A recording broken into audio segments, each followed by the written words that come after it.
시청자 여러분 안녕하십니까? 오늘은 국정감사 소식을 집중적으로 보도하겠습니다.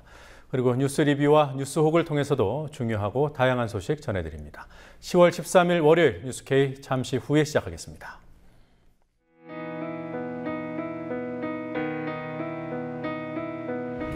(1960년 4월 19일) 당시 언론은 빨갱이 데모라고 했습니다. 지금 우리는 혁명의 역사로 기억합니다.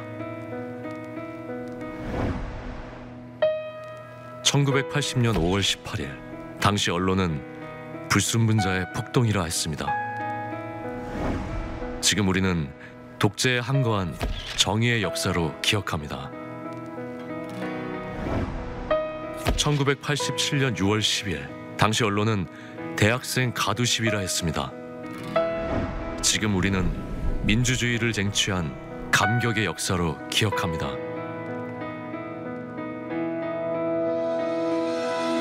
백 없고 돈 없는 노동자, 서민, 학생들이 스스로 타올라 역사를 만들었습니다. 현실은 다시 타오를 것을 요구하고 있습니다. 아니, 이미 타오르고 있습니다.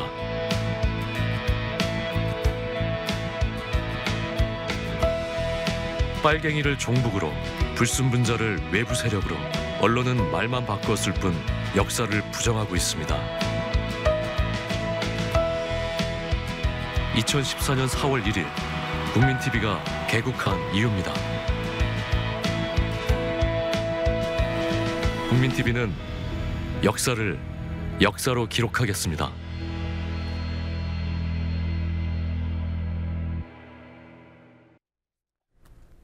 박근혜 대통령이 전쟁 중에도 대화는 필요하다며 북한과 대화할 뜻을 밝혔습니다.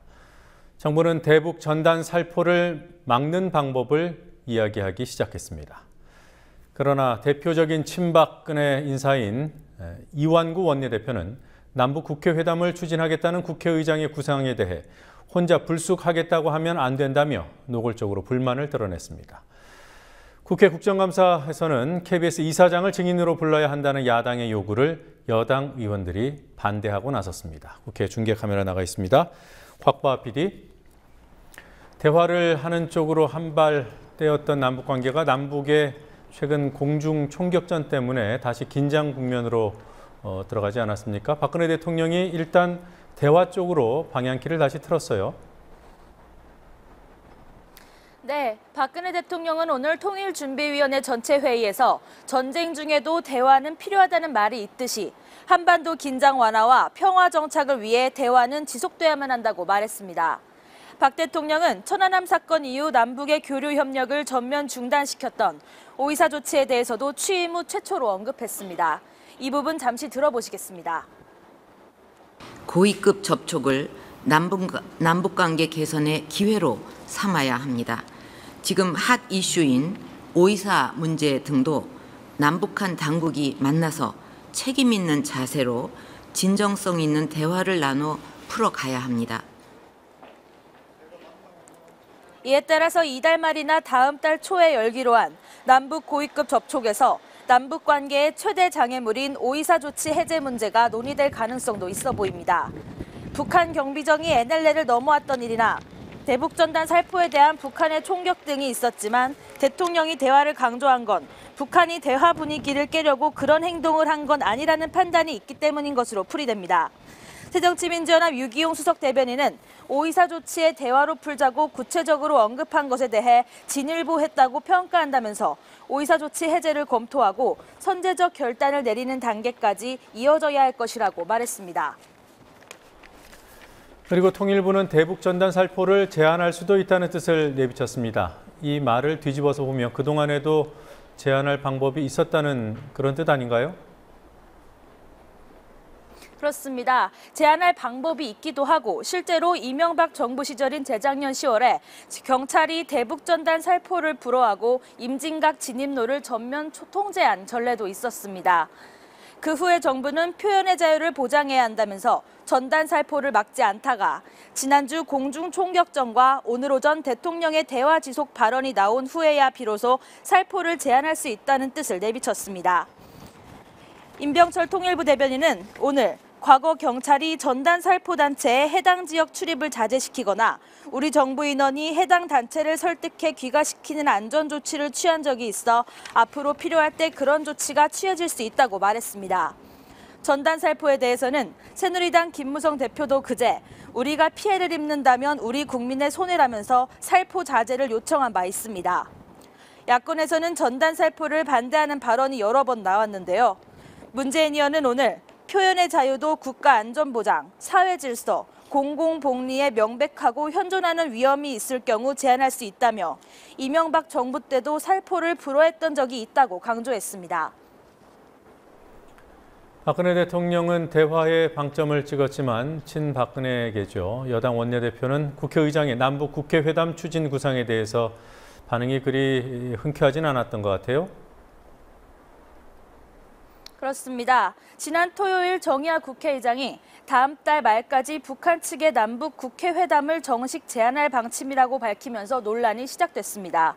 이완구 원내대표는 오늘 기자간담회에서 이 시점에서 남북 국회회담이 적절한 것인가 얘기해야지 혼자 불쑥하겠다고 하는 것은 말이 안 된다며 정의화 의장에 대한 불만을 분명히 드러냈습니다. 정의화 의장은 과거 대북지원단체인 우리민족 서로돕기 운동 공동대표와 남북의료협력재단 이사장을 지내는 등 대북 문제에서만큼은 새누리당의 일반적인 입장과 다른 태도를 보여왔습니다. 그런 정 의장이 앞으로 정부에 부담이 되는 대북 행보를 할 수 있다는 경계심이 오늘 이완구 원내대표가 떨떠름한 반응을 보인 이유로 풀이됩니다. 그러나 이 원내대표의 태도는 북한과의 대화 지속을 강조한 대통령의 오전 발언과는 맞지 않는 것이어서 북한이 보기에 남측이 정말로 대화를 하려고 하는가 혼동을 주고 있다는 비판도 나옵니다.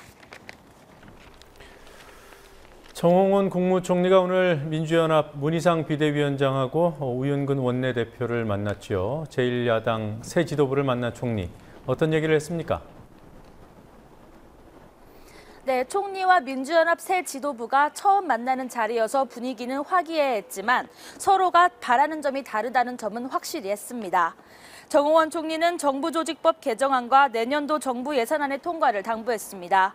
반면 문희상 비대위원장은 대북 전단 살포에 대한 정부의 조치가 필요하다고 강조했고 우윤근 원내대표는 사이버 공간 감시 등 현안에 대한 우려를 전했습니다. 정홍원 총리와 우윤근 원내대표의 대화 직접 들어보시겠습니다. 그냥 대통령 한 말씀 하시니까 국무가 그냥 따라서 하는 것, 저는 이거는 좀 대통령의 말씀이 있다 하더라도 좀 신중하게 그걸 받아서 했으면 하는 게 이제 야당의 바람이고 또 상당한 특히 젊은 층들 굉장히 사이버 망명을 많이 하고 있지 않습니까? 그 점도 우려가 돼서 SNS상의 문제는 그동안에 이를 통해서 명예훼손이라든지 이런 개인의 법익을 침해하는 이런 문제들이 많이 얘기가 되어 오던 중에 이제 이번에 법무부에서 그런 얘기가 나온 것인데 이건 뭐 개인의 표현의 자유라든지 이런 자유를 침해할 의도는 전혀 없고 또 그렇게 해서도 안 될 일이라고 생각을 합니다. 우리에 대해서는 깊이 유의를 해서 다시 한번 처리하도록 그렇게. 네, 국정감사 소식 알아보죠. 증인 채택 문제가 아직도 소란스럽습니다. 국민들의 수신료로 운영되는 KBS, 그곳 이사장을 증인으로 부르는 것에 대해서도 여당이 반대를 하고 있습니까? 네, 그렇습니다. 친일파 청사는 소련 지령에 의한 것이라고 말하는 등 뉴라이트적인 역사관으로 논란을 일으킨 이인호 KBS 이사장을 미래창조과학방송통신이 미방위에 불러야 한다는 야당의 요구를 여당이 관례가 아니라는 이유로 반대하고 나섰습니다. 전병헌 민주연합위원은 KBS 이사장이 국감 증인으로 출석한 과거 사례를 내놨지만 새누리당 소속의 홍문종 미방위 위원장은 KBS 이사장이 국감 증인으로 나온 것은 한 번밖에 없어서 관례가 아니라고 주장했습니다. 교문위 국감에서는 김무성 새누리당 대표의 딸을 특혜 채용했다는 의혹과 관련해 이인수 수원대 총장을 증인으로 세우는 문제가 여전히 논란입니다. 새누리당 의원들은 재판을 받고 있는 이 총장을 증인으로 채택할 수 없다는 논리를 계속 밀어붙이고 있습니다. 그러자 안민석 민주연합 의원은 재판이 진행 중인 김문기 상지대 총장은 증인으로 채택하기로 해놓고 이인수 총장은 재판 때문에 안 된다는 건 형평성에 맞지 않다고 반박했습니다. 이인수 총장은 지난 5일 미국으로 출국해 국감 도피를 위한 출국인이 아니냐는 의심을 사고 있습니다. 이명박 정부 때 국민 세금 60억 원 가까이 들여서 개발했지만 상용화에 실패한 로봇 물고기가 있습니다. 오늘 국감장에 등장을 했어요. 네, 그렇습니다. 로봇 물고기는 2010년부터 2013년까지 이명박 정부가 4대강 사업을 하며 수질 검사 등을 이유로 약 60억 원을 들여 개발했지만 상용화에 실패한 사업입니다. 감사원조차 실패로 판명한 사업이지만 미방위의 새누리당 위원들은 감사원의 평가가 잘못됐다며 미래창조과학부가 계속 개발해야 한다는 주장을 폈습니다. 국감장에 금색 로봇 물고기를 직접 가지고 나온 새누리당의 배덕광 의원은 최양희 미래창조과학부 장관에게 60억 원이 사장되지 않고 창조경제에 이바지할 수 있도록 의지를 가져달라고 주문했습니다. 서상기 의원도 기술개발연구원들의 노고를 생각하면 값진 실패고 미래의 성공을 약속하는 것이라며 이것이야말로 창조경제라고 말했습니다. 네, 보건복지위 국정감사에서는 의료계가 반대하는 원격 진료 사업에 담뱃값에서 나오는 돈을 쓴다는 사실이 드러났습니다. 네, 보건복지 소속 민주연합 김효기 의원은 담뱃값 인상을 추진 중인 정부가 담뱃값에서 걷는 국민건강증진기금 가운데 10억여 원을 빼내 내년부터 시행되는 원격 의료 사업에 쓰려고 하고 있다고 밝혔습니다. 김 의원이 보건복지부에서 제출받은 예산안 설명 자료를 보면 복지부는 내년 원격 의료 제도와 기반 구축 사업 예산으로 건강증진기금에서 빼낸 9억 9천만 원을 새롭게 편성했습니다. 김 의원은 담뱃값을 올린 돈으로 원격 의료를 추진하겠다는 생각이 정말 황당하다며 건강증진기금을 목적 외에 사용하는 것을 바로잡으라고 촉구했습니다. 지금까지 국회에서 국민TV 뉴스 곽보아입니다. 평소에는 고정돼 있는 교통용 CCTV가 상하 좌우로 바쁘게 움직이며 세월호 집회 상황을 체증하는 영상이 공개됐습니다. 오늘 국회 안전행정위원회와 법제사법위원회 국정감사에서 세월호 참사와 관련해 다양한 사찰 의혹들이 제기됐습니다. 세월호 참사 취재하고 있는 취재 PD 연결해보죠. 윤이나 PD? 네, 윤이나입니다. 네, 경찰청 국정감사에서는 구체적으로 어떤 문제들이 제기된 겁니까? 네, 오늘 경찰청에서 열린 국회 안전행정위원회 경찰청 국정감사에서 경찰이 유병헌 전 회장에 대한 수사를 진행하면서 민간인을 사찰했다는 비판이 제기됐습니다. 새정치민주연합 정청래 의원은 유병헌이 송치골에 있을지도 모른다는 의혹이 제기된 후 경찰이 3개월간 내비게이션에 송치골 등의 단어를 입력한 사람들을 모두 사찰했다며 경찰청이 아니라 사찰청이라고 질타했습니다. 이어 정 의원은 경찰 교통용 CCTV가 세월호 집회 상황을 불법 체증하고 있다고도 말했습니다. 정 의원은 종로 보신각 사거리에 설치된 교통용 CCTV가 지난 8월 15일 세월호 참사 추모 집회 상황을 촬영하는 영상을 공개했습니다. 영상에는 평소에 고정돼 있는 교통용 CCTV가 좌우 상하로 바쁘게 회전하며 집회 상황을 촬영하는 모습이 담겼습니다. 이 밖에 오늘 정부 과천청사에서 열린 법무부 국정감사에도 사이버 사찰 논란이 제기됐습니다. 민주연합 이춘석 의원은 세월호 침묵 시위를 제안한 대학생 등 정부를 비판한 사람들의 카카오톡이 털리고 있다며 이에 대해 검찰과 법원이 서로 책임을 떠넘기고 있다고 말했습니다. 경찰은 지난 6월 세월호 참사와 관련해 침묵 행진을 제안했던 대학생 용혜인 씨 그리고 진상규명 요구 집회를 연 정진호 노동당 부대표의 카카오톡 대화 내용과 위치 추적 정보 등을 압수수색했습니다. 네, 법무부 국정감사 얘기 좀 더 해보죠. 일본 산케이신문 전 서울지국장 기소 문제에서는 여야가 어떤 점들을 따졌습니까? 여야 모두 문제를 지적하긴 했지만 그 내용은 정반대였습니다. 박지원 민주연합 의원은 검찰이 불필요한 기소를 해서 전 세계 언론이 대한민국을 언론 민주 후진국으로 표현하고 있다고 비판했습니다. 또 검찰의 기소가 박 대통령의 7시간 행적에 대한 해외 언론 보도를 오히려 부추기고 있다고 지적했습니다. 반면 새누리당에서는 불구속 기소가 아니라 구속 기소했어야 한다는 입장이 나왔습니다. 박민식 의원은 국내 인터넷 기자가 이런 보도를 했다면 구속 가능성이 많을 것이라고 말했습니다. 일본 산케이 신문의 가토 전 서울지국장은 세월호 참사 당일 7시간가량의 대통령 행적과 관련해 사생활 의혹을 담은 기사를 보도했다가 검찰로부터 정보통신망법상의 명예훼손 혐의로 불구속 기소 처분을 받았습니다.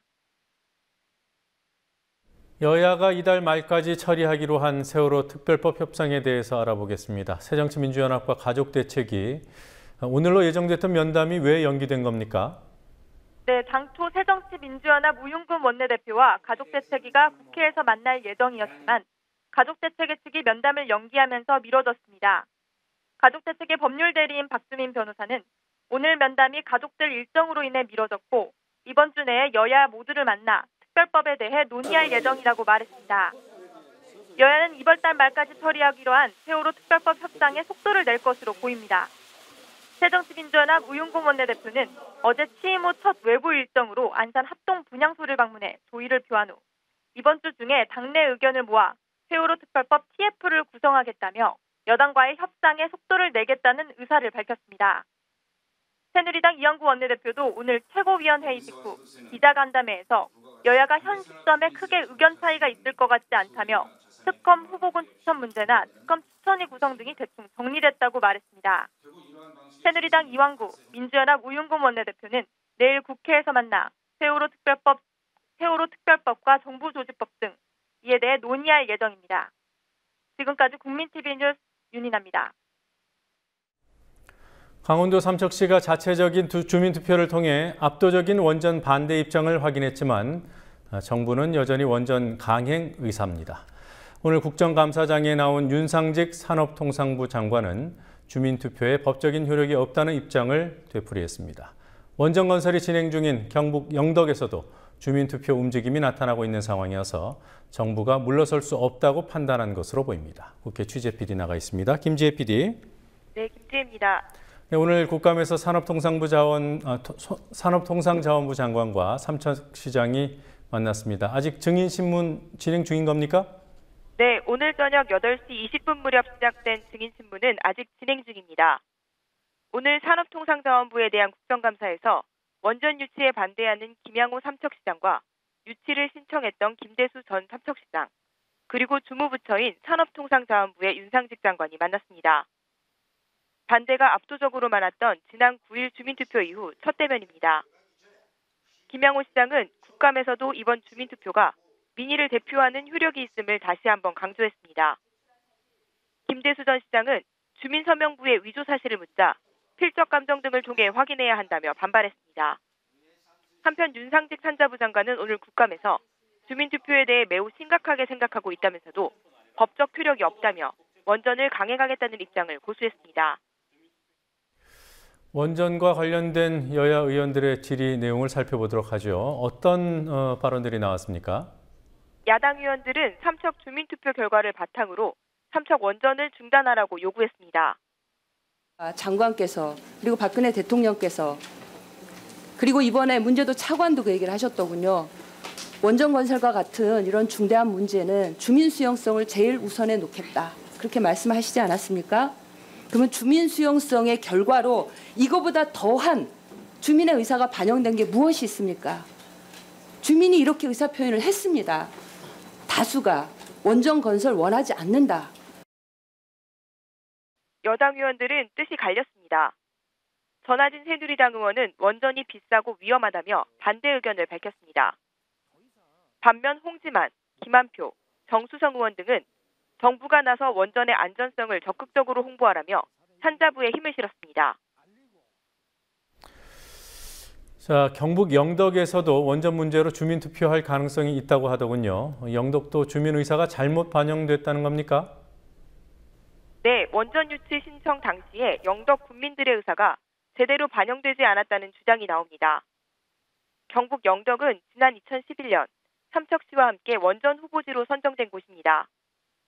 당시 영덕군은 원전 후보지 인근 주민들의 의견만 수렴해서 140만 킬로와트짜리 원전 4기를 유치하겠다고 신청했습니다. 하지만 최근 반대 여론이 높아지고 있고 지난주 목요일에는 한 농민단체가 원전 인근 지역 주민만이 아니라 전체 국민의 의견을 수렴하라는 청원을 영덕군 의회에 냈습니다. 이들은 국민 의견 수렴 방식으로 주민투표를 요구했습니다. 영덕군과 군의회는 국민들 의사를 최대한 반영하겠다는 원론적인 입장만 밝히고 있습니다. 지금까지 국회에서 국민TV 뉴스 김지혜입니다.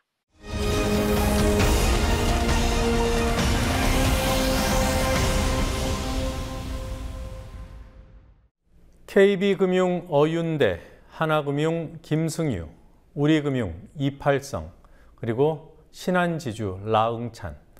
MB정부 때 4대 천왕으로 불리던 금융계의 MB맨들입니다. 이들 중 가장 빨리 자리에서 물러난 라응찬 전 신한지주 회장은 재임 중이던 2010년 이른바 신한 사태에 직면합니다. 라응찬 당시 회장 측이 경쟁자를 희생양으로 만들기 위해 일을 꾸몄고 그 과정에서 계좌 추적까지 있었지만 직원들의 개인적인 일탈로 치부했습니다. 하지만 당시의 불법 계좌 추적은 라 회장 측이 조직적으로 저질렀음을 보여주는 문건이 4년 만에 공개됐습니다. 김현주 PD가 취재했습니다. 지난 2010년 발생한 신한금융지주 사태는 자회사인 신한은행이 모회사인 신한금융지주회사의 신상훈 사장을 배임과 횡령 혐의로 검찰에 고소한 초유의 일이었습니다. 라응찬 당시 신한금융지주 회장의 비자금 의혹에 대한 금융감독원의 조사가 진행되고 있었고 조사 결과에 따라 라 회장이 퇴진할 경우 공동대표인 신 사장이 단독 대표를 맡게 되는 상황이었습니다. 이러한 정황으로 볼 때 신한 사태는 금융당국의 조사와 검찰 수사의 방향을 신 사장 쪽으로 돌리기 위해 기획된 고소라는 의혹이 제기됐습니다. 이후 1심과 2심 재판에서 신상훈 사장이 배임과 횡령을 했다는 신한은행의 고소는 모두 사실과 다르거나 과장된 것이라는 판결이 나오면서 기획고소 의혹에 신빙성을 더했습니다. 또 재판 과정에서 신한은행이 신 사장의 가족과 지인들, 측근으로 분류되는 임직원 등에 대해 무차별적으로 계좌를 조회했다는 사실도 드러났지만 신한은행은 직원들이 개인적으로 조회한 것이라고 주장했습니다. 하지만 새정치민주연합 김기식 의원과 참여연대가 어제 공개한 2010년 신한은행 비상대책위 문건을 보면 신한은행이 계좌 조회에 조직적으로 개입한 정황이 드러납니다. 신 사장을 고소한 2010년 9월 2일쯤 만든 것으로 추정되는 비상대책위원회 운영안의 조직 구성에는 주요 부서 임원들과 부서장들의 이름이 나옵니다. 비대위에 있는 4개의 반은 각각 배임 관련 여신조사, 횡령 관련 계좌조사 등을 담당했습니다. 참여연대는 이미 재판 과정에서 공개된 비대위 소속 변모 비서실장이 가지고 있던 문건에서 신상훈 사장을 몰아내기 위해 치밀하게 준비한 일정이 밝혀진 바 있어 이번에 공개된 비대위 운영안도 그 일환으로 추정하고 있습니다. 이 문건에서 드러나는 것은 뭐냐면 은행 내에 비선 조직을 만들어서 조직적으로 했다는 것입니다.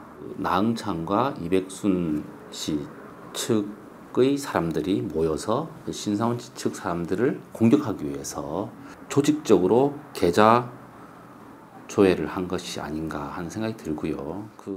또 고소 다음 날인 9월 3일 회의 결과 문서에도 계좌 추적팀이 명시되어 있고 횡령 관련 계좌 추적 작업을 담당한다고 되어 있습니다. 이런 신한은행 비대위의 활동은 은행에 내부 비리 문제가 생겼을 때 통상적으로 따르는 절차를 지키지 않은 초법적인 활동이었습니다. 그렇게 법원이 영장을 받아서 수사기관이 할 수 있는 계좌 조회를 자기들이 무단으로 한 것처럼 보이거든요. 분명히 금융실명법을 위반한 것으로 그렇게 보입니다. 참여연대는 금감원과 금융위에 신한 사태와 비대위 문건 등에 대한 재조사를 촉구하고 사건에 연루된 라응찬 전 회장에 대해서도 검찰에 고발장을 제출할 예정입니다. 국민TV 뉴스 김현주입니다. 한국정신문화연구원으로 기억하는 분들 꽤 계실 텐데요. 박정희 정권이 만든 관변 연구단체가 지금은 한국중앙연구원, 한중연으로 불립니다. 한중연과 교학사 교과서 논란의 당사자들 사이에서 미심쩍은 관계가 포착됐습니다. 사회적으로 물의를 일으킨 교학사 교과서 관련 교수들이 교과서 논란 이후에 바로 이 단체의 핵심 보직과 각종 연구 사업을 사실상 독식하고 있는 것으로 드러났습니다. 교수들을 조직적으로 교과서 논란에 동원했거나 알아서 나서준 교수들에게 한몫 챙겨줬다는 의혹이 일고 있습니다. 강신혜 PD가 보도합니다. 한국학중앙연구원은 1978년 유신 정권이 세운 한국학 연구기관입니다. 당시에는 한국정신문화연구원이었고 2005년 지금의 이름으로 바뀌었습니다. 친일 인사 미화 논란과 명성황후 비하 논란을 일으킨 이배용 교수가 지난해 10월 원장으로 취임했습니다. 이배용 원장은 원장 취임 직전부터 새누리당 근현대 역사교실 자문역을 맡기도 했습니다. 이 원장은 취임 이후 특이한 인사를 잇따라 단행합니다.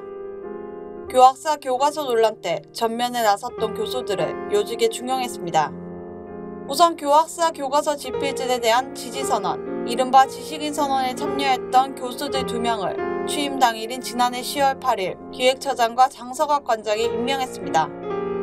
이어서 올해 1월에는 또 다른 참여 교수를 현대학 국학연구센터 소장으로 임명했고 지난 5월에는 한국학진흥사업단장 자리도 다른 참여 교수로 채웠습니다.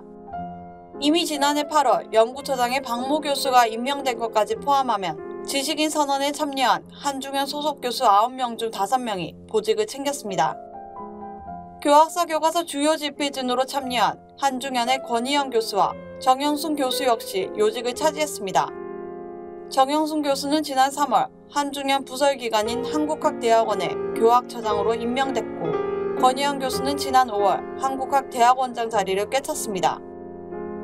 한중현의 연구사업들도 이들에게 돌아갔습니다.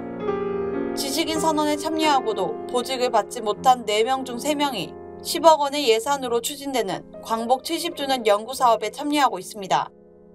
권희영 한국학대학원장과 정영순 교학처장 등도 이 사업을 배정받았습니다. 이러한 상황은 한국학을 연구하는 국책기관이 교과서 편향 논란의 한편을 조직적으로 지원했다는 의혹을 일으키고 있습니다. 이 자료를 발표한 새정치민주연합의 유은혜 의원은 그동안의 문제도 문제지만 한중현이 내년 광복 70주년의 진정한 의미를 퇴색시킬 것으로 우려된다고 지적했습니다. 국민TV 뉴스 강신혜입니다.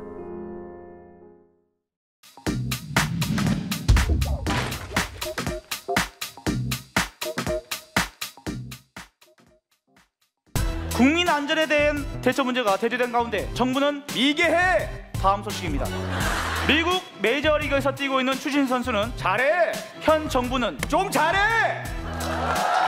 정부의 대처 방식은 대학교 MT에서 사고가 나면 MT 없애고 해경이 잘못하면 해경 없애고 그럼 정부가 잘못하면 정부를 나 큰일 날 뻔했네. 조심해.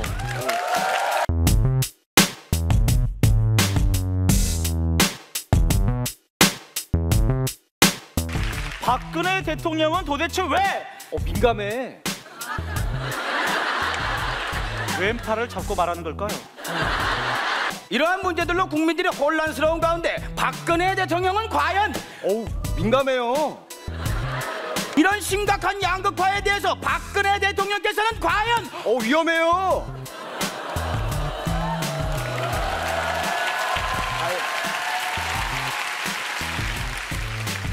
우차사를 볼까요? 보시잖아요.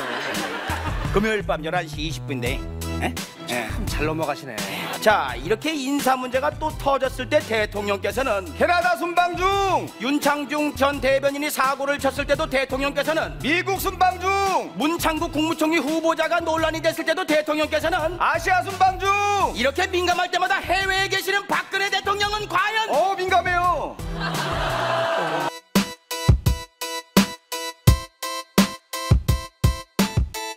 한 정치인이 인터뷰에서 세월호 특별법 협상에 있어서 유가족들의 요구를 다 들어줄 수 없다. 그 이유는 우리 사회의 근간과 원칙을 무너뜨릴 수 없기 때문이다 라고 말씀하셨습니다. 정말 좋은 말씀하셨죠. 그런데요, 세월호가 무너질 때 단 한 명의 실종자도 구조하지 못했을 때 우리 사회의 근간과 원칙은 이미 무너지지 않았나요? 내가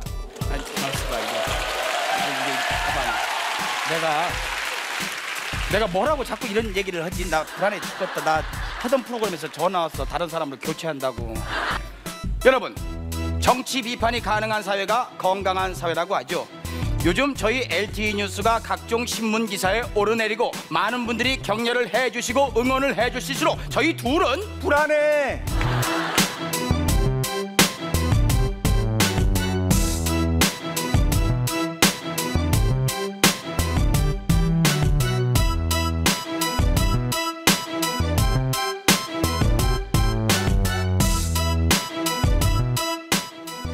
1등하는 거는 없어? 있죠. 사교육비 1등, 등록금 1등, 이혼 증가율 1등, 원인 불명 사망률 1등, 남녀 불평등. 됐다, 그만하자.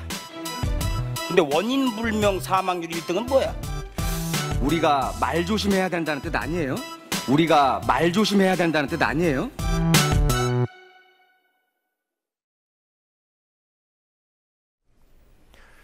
지난해 이동통신사들이 자진해서 수사기관에 제출한 고객의 개인정보가 1,000만 건을 넘어선 것이 드러났습니다. 이들이 수사기관에 제출한 통신자료에는 고객의 이름과 주민번호 그리고 인터넷 아이디 등 개인의 신상 정보들이 포함됩니다.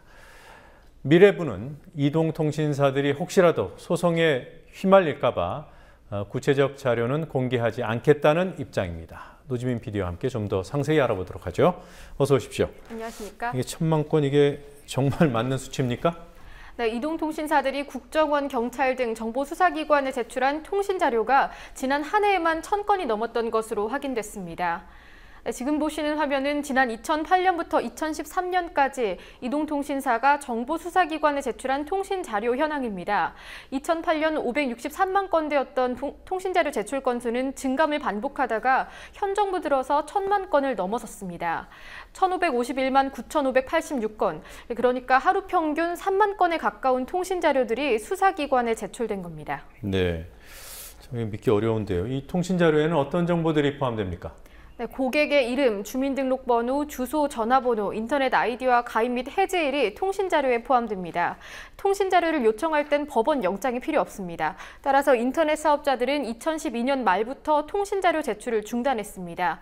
사찰 논란이 불거진 카카오톡 역시 통신자료 협조 비율은 0%에 가까웠는데요. 하지만 이 통사들은 하루 평균 2만 8천여 건의 고객 정보를 수사기관에 제공했습니다. 그러니까 지금은 통신 자료를 넘기지 않고 있다 이런 얘기인가요? 네, 넘긴 통신 자료가 이 수치입니다. 하지만 그 어떤 통신사가 몇 건의 통신 자료를 확보했는지 개별적인 수치는 확인되지 않았습니다. 이 이유로 미래부는 이통사별 제공 현황을 공개하면 이통사가 소송에 휘말릴 수도 있다면서 상세 자료는 제출하지 않겠다고 한 것으로 전해졌습니다. 네, 이른바 카카오톡 감찰로 논란을 일으키고 있는 검찰이 국정원 직원에 대한 영장 신청만큼은 기각을 했더군요. 네, 민주연합 진선미 의원이 안전행정위원회 경찰청 국정감사를 통해서 밝힌 내용입니다. 네, 지난해 국정원 대선 개입 사건을 수사하던 경찰은 대북 심리정보국 김모 씨와 또 김 씨를 도운 민간인 A 씨에 대해서 압수수색 영장을 신청했습니다. 그런데 법원은 네이버, 네이트 등 인터넷 포털에는 압수수색 영장을 발부했지만 카카오톡에 대한 압수수색은 유일하게 기각했습니다. 지난해 하반기 카카오톡에 대한 압수수색 영장 중에서 기각된 비율은 단 4%에 불과한데요. 국정원 직원에 대한 영장이 바로 이 4%에 포함된 겁니다. 네, 그러니까 검찰이 영장을 청구는 했는데 법원이 기각을 했군요. 기각 이유가 뭐였습니까? 네, 법원은 대상 자료 존재 개연성 관한 소명 부족, 즉 카카오톡 대화 내용이 국정원 대선 개입 의혹과는 관련이 없다고 판단한 겁니다. 네, 경찰은 2012년 수사 당시 국정원 직원 김 씨의 스마트폰도 입수하지 못해서 논란이 됐는데요. 네, 카카오톡 수색도 무산됐다는 점에서 사실상 메신저를 통한 정보 교환에는 접근하지 못했다는 추측이 가능합니다. 네, 이에 대해서 강신명 경찰청장은 국정감사 현장에서 카카오톡 수색을 위해서 영장을 재발부했다고 밝혔는데요. 네, 하지만 진선미 의원 측은 당시 수사과장에게 확인한 결과 카카오톡에 대한 수사는 추가적으로 없었다고 확인됐다고 밝혔습니다. 네. 그러니까 강신명 경찰청장이 착각이는 어쨌든 결과적으로는 거짓말을 한 셈인가요? 네, 사실은 아니었던 것으로 확인된 겁니다. 네. 그리고요, 검찰이 사이버 유언비어 명예훼손 부분에 대해서는 강력한 상시 점검을 진행한다 이런 계획을 세웠던 것이 사실이군요. 네, 정의당 서기호 의원이 이른바 사이버상 허위사실 유포사범 엄단 범정부 유포사범 유관기관 대책회의의 자료를 입수해서 공개했는데요. 네, 이 문건을 통해서 검찰이 상당히 철저한 계획을 세워온 것이 확인됐습니다. 네, 그러니까 그 카카오톡 간부가 참석했다는 바로 그 회의 말하는 겁니까? 네, 맞습니다. 다음 카카오는 물론 네이버와 다음 SK커뮤니케이션즈 등 인터넷 업계 관계자들이 대거 출석했던 회의입니다. 네, 문건을 좀 볼까요? 네, 화면으로 전해드리겠습니다. 먼저 지금 보시는 화면은 허위사실 유포 방안을 검토하게 된 배경을 설명한 자료인데요. 예. 9월 16일 국무회의 대통령 말씀이 검토 배경으로 명시돼 있습니다. 검찰은 대통령이 지적한 사이버상의 폭로성 발언들에 대응하기 위해서 전담 수사팀의 활동을 강화하고 또 유관기관과 긴밀한 협조 체제를 구축하겠다는 계획도 세웠습니다. 구체적인 방안을 담은 자료도 있는데요.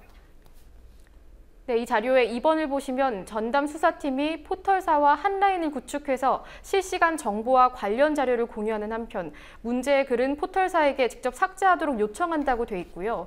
또 3번에는 전담 IT수사관의 인터넷 모니터링 시스템을 가동해서 문제 소지가 있는 단어를 실시간으로 적발하겠다는 계획도 적혀 있었습니다. 네, 그러니까 9월 16일 국무회의 대통령 말씀이라는 거는 그 모독 발언, 대통령에 대한 모독이 도를 넘었다 이 발언을 얘기하는 건가요?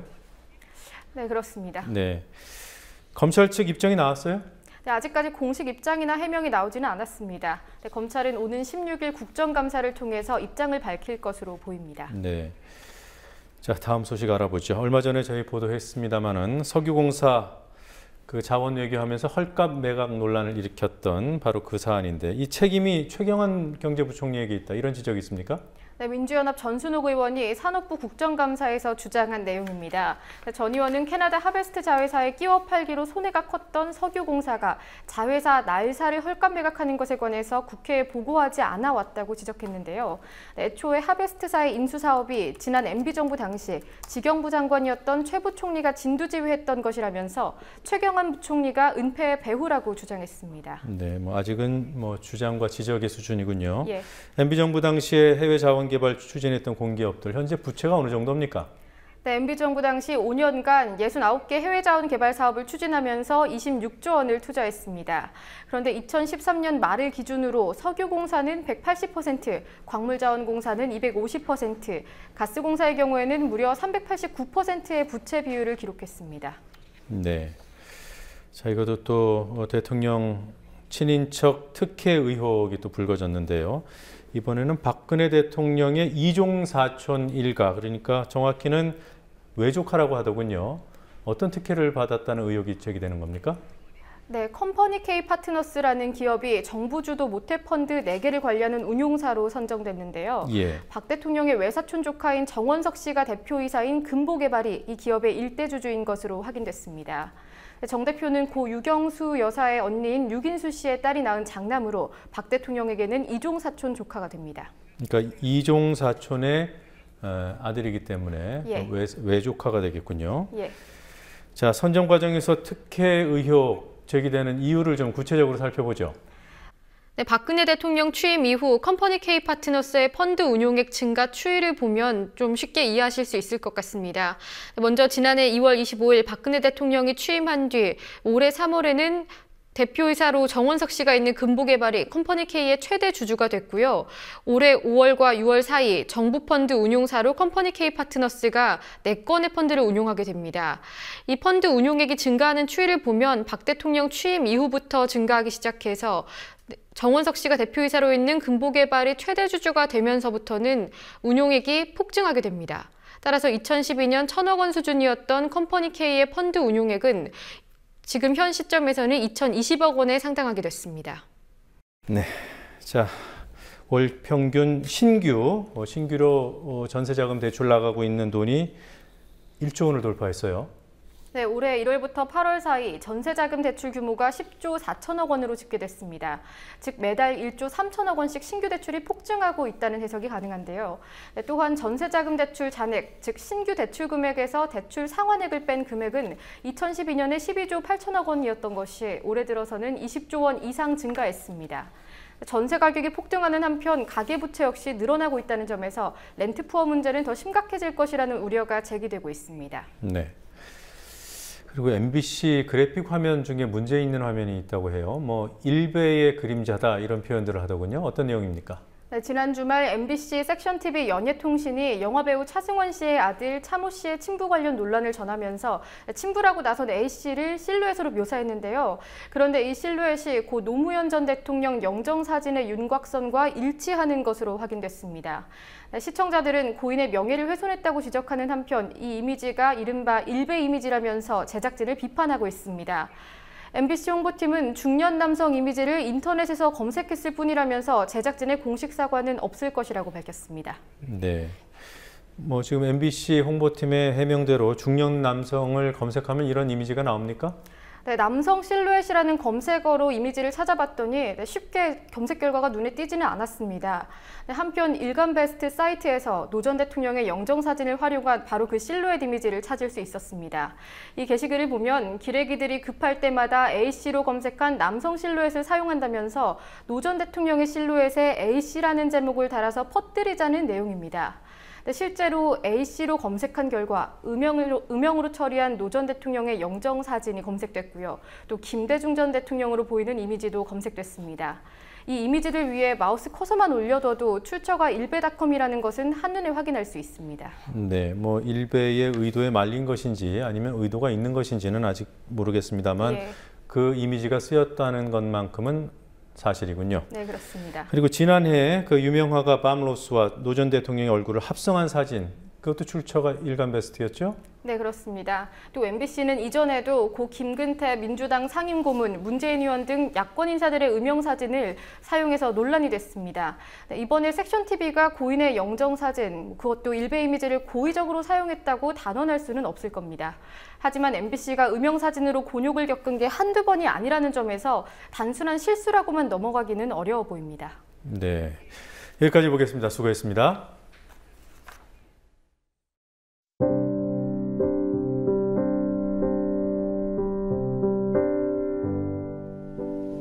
여름 장마도 무섭지만 가을 태풍도 여간 아닙니다.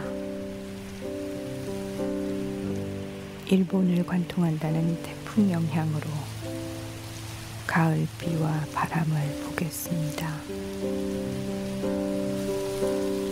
서둘러 지는 잎이 많겠고 쓰러질 이삭과 떨어질 열매도 적지 않겠습니다. 그것도 가을의 흔한 일입니다.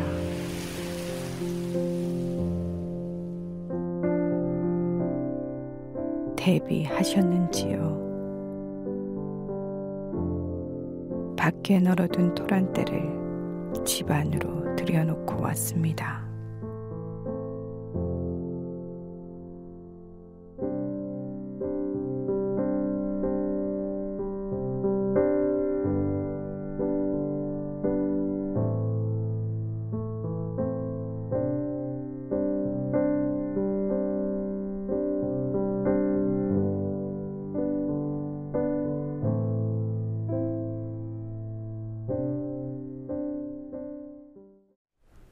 며칠 전 문화재청에 대한 국정감사에서 문화재청이 설립한 한국전통문화대학 문제가 거론됐습니다. 공석인 그 대학 총장 문제였습니다. 왜 총장 임명이 늦어지냐는 질문이 나왔습니다. 나선화 문화재청장은 위에서 허가가 나지 않았다고 답했습니다. 위가 어디냐고 묻자 나 청장은 청와대라고 순순히 실토했습니다. 이를 보도한 언론은 대부분 청와대 인사 개입 문제를 지적했습니다. 하지만 TV조선은 달랐습니다. 문화재청장을 가리켜 얼빠진 기관장이라고 했습니다. 실토를 했기 때문이죠. 오늘 최양희 미래부 장관을 상대로 한 국정감사 질의에서는 휴대전화 단말기 가격 공시 문제가 나왔습니다. 단말기의 출고가와 보조금을 분리해서 공시하는 분리공시 제도가 무산된 이유를 물었습니다. 최 장관은 기획재정부와 삼성전자가 반대해서 그랬다고 실토했습니다. 아마 TV조선에서는 얼빠진 장관이라는 보도를 할지도 모르겠습니다. 뉴스K 마치겠습니다. 내일 뵙겠습니다.